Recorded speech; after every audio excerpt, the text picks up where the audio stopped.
जो है अलबेला मद नैनो वाला, जिसकी दीवानी ब्रिज की हर वाला, वो किसना है, वो किसना है, वो किसना है, वो किसना है, किसना है। जो है अलबेला मद नैनो वाला, जिसकी दीवानी ब्रिज की हर वाला, वो किसना है, वो किसना है, वो किसना है, किसना है।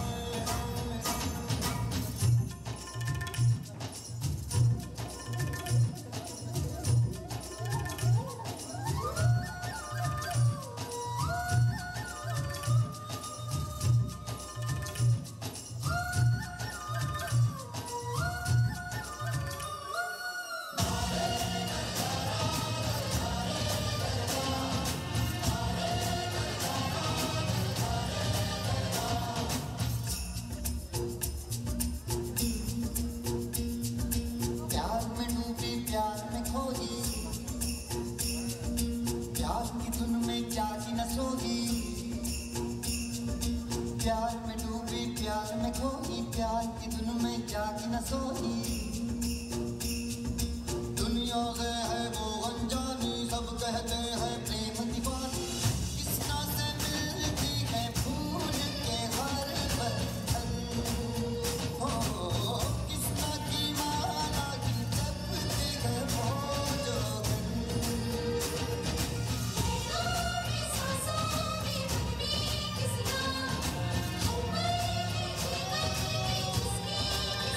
वो Radha,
toutes les cultures aujourd'hui sont vraiment représentées dans ce salon du caftan avec la Marocaine et son caftan. C'est peut-être la Marocaine et son caftan, mais nous avons assisté à une magnifique danse indienne, n'est-ce pas?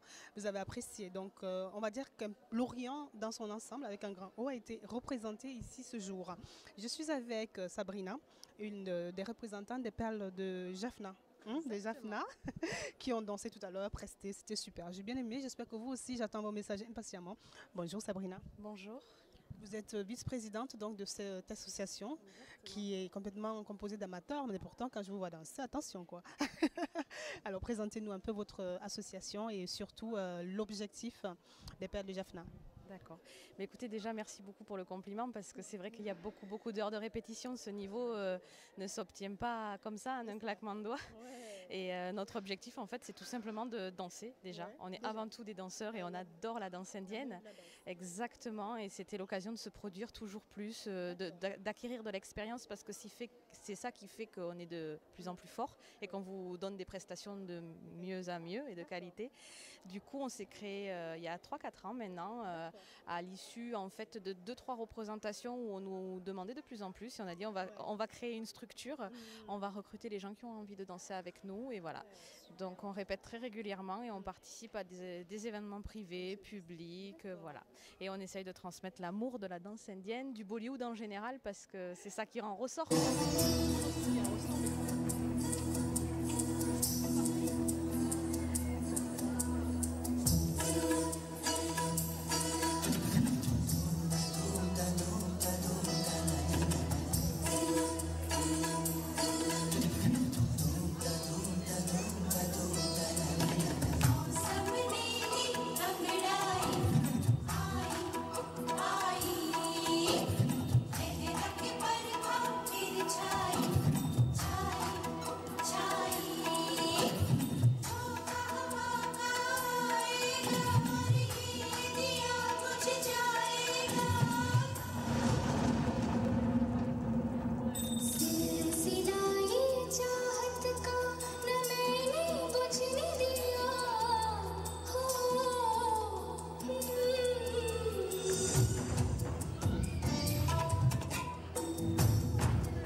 on a envie de valoriser la danse indienne. Est-ce que quel est pour vous déjà principalement votre amour pour la danse indienne? Comment ça vient? Moi, c'est venu totalement par hasard en fait. Ouais. Moi, je ne suis pas indienne, je suis française et je connaissais pas bien cet univers. Et ma cousine, qui elle est d'origine maghrébine, m'a dit écoute, moi j'adore ces films-là, j'en fais un petit peu, viens voir. Je suis arrivée et je suis tombée de suite amoureuse, quoi. Je suis issue de la danse orientale et de toutes les autres danses. Et quand on aime la danse, c'est une danse qui coordonne tout ce qu'on aime dans la danse. Il y a l'émotion, il y a le côté sportif parce qu'on bouge beaucoup, il y a les bras qui travaillent, il y a la tête qui travaille, il y a les yeux, il y a les jambes. C'est vraiment tout travail, comme dans toutes les danses évidemment, mais là il y a le côté en plus quand on aime les paillettes. J'allais en venir d'ailleurs, justement ça doit être un gros travail de recherche parce que chaque chorégraphie a carrément un tableau vestimentaire. Comment ça se passe au niveau de la recherche et surtout où est-ce que vous achetez tout ça, non? On veut savoir, n'est-ce pas? Exactement. Alors au niveau de la recherche, c'est notre chorégraphe Soumati Gaston qui sait en fait à quel style appartient quel vêtement. On fait des mix aussi originaux. Vous avez pu voir une chorégraphie très très moderne qui s'appelle Shiknisha Amélie, qui est un des derniers clips à la mode. Par contre, on a habillé les filles en Bharatanatyam, qui est le costume de danse classique traditionnel. Donc on fait des petits mélanges. La dernière chorégraphie était un kouteux. C'est un style de danse populaire, villageoise. Et voilà, elle porte des saris remontés. On essaye d'utiliser les saris un maximum et de montrer la mode indienne parce que vraiment, elle est riche, elle est belle.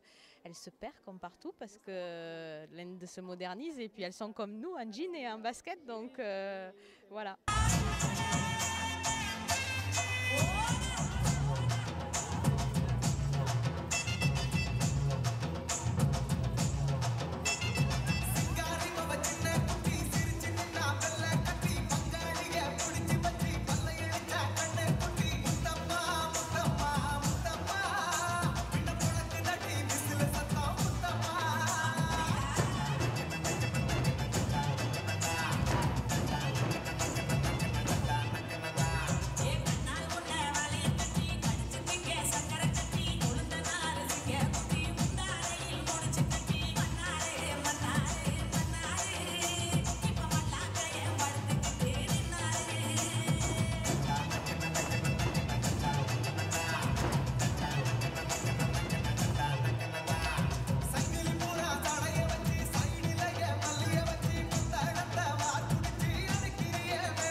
se fournir si on est amoureux de l'Inde et qu'on a envie aussi un soir d'oser la tenue indienne? Écoutez, sur Toulouse, il y a quelques magasins, mais ils sont assez confidentiels. Il y a au marché, il y a un vendeur qui effectivement, au marché de Bellefontaine, Bagatelle et surtout Saint-Cernin. Il fait un peu tous les marchés. C'est notre vendeur référent et où vous, à Toulouse, vous pourrez trouver le plus. Sinon, après, c'est Paris et Londres. Les plus proches, c'est Paris et Londres. Et puis après, carrément l'Inde, bon, évidemment. Et il y a maintenant, quand même, ça a été acheté sur Internet. C'est magnifique, j'adore. Bouger un peu pour voir, enfin tourner un peu pour voir, j'adore. Et pourquoi pas? Ben, peut-être un jour. Les talons, c'est quand même beaucoup plus désagréable que pieds nus. Mais voilà, maintenant je pense que si sur Toulouse vous voulez vous fournir de belles tenues, il ne faut pas hésiter à passer par Internet. Il y a des bons fournisseurs, ils sont tout à fait corrects. Super, à présent c'est le moment de dire comment est-ce qu'on peut contacter les perles de Jaffna. Alors, tout simplement par Internet, via le Facebook. Même si vous n'avez pas Facebook, notre page est accessible. C'est notre moyen de communiquer avec vous. On a une adresse mail. Et puis, si vous voulez nous contacter plus particulièrement, vous nous dites pourquoi et je vous envoie mon numéro de téléphone. Et comme je suis la chargée de com, c'est moi que vous aurez en direct pour tous vos événements. Et puis, si vous voulez danser, prendre des cours, c'est pareil. Vous passez via notre Facebook et on vous redirigera vers les cours donnés par ma professeure ou par moi-même. Voilà. Génial, j'adore. En tout cas, les perles de Jaffna, je pense que vous en entendrez encore parler sur nuguetTV.com. Donc, merci infiniment Sabrina. Et puis, on s'est vraiment régalé. Et puis, quant à vous, on attend vos messages, n'est-ce pas? Nous continuons les amis, vous avez remarqué que j'ai changé de tenue. Ce n'est pas une tenue indienne, certes, c'est un caftan. Il fallait bien que je me mette au goût du jour. Loubna a insisté et je l'en remercie parce qu'apparemment ça me va bien. J'espère que vous aussi vous appréciez. J'attends vos messages. Nous allons aller dans les coulisses maintenant attraper cette chère Loubna car elle n'a pas arrêté de courir partout, mais pas encore pour vous.